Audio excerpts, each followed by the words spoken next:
بدك بيت في الجنة؟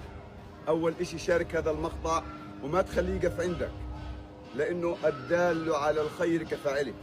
يقول النبي صلى الله عليه وسلم: من بنى لله مسجدا ولو كمفحص قطاء كعش طير صغير بنى الله له قصرا في الجنة.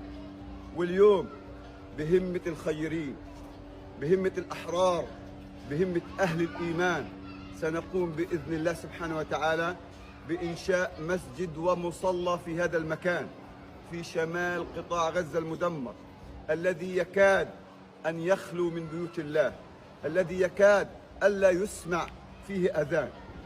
لذلك يا أحرار ويا أطهار ويا أصحاب الأيادي الطاهرة، بدنا همتكم معنا حتى ننطلق في هذه الحملة ونعيد بإذن الله سبحانه وتعالى ترميم عدد كبير من المساجد حتى يذكر الله عز وجل، وتقام الصلاة وتقام الجماعة وتقام الجمعة. من يريد أن يشارك بإذن الله سبحانه وتعالى يوجد رابط في البايو، وكذلك إعادة النشر هي مساهمة وهي مشاركة، والدال على الخير كفاعله.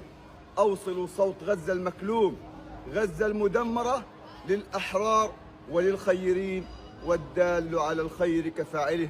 وجزاكم الله عنا خير الجزاء.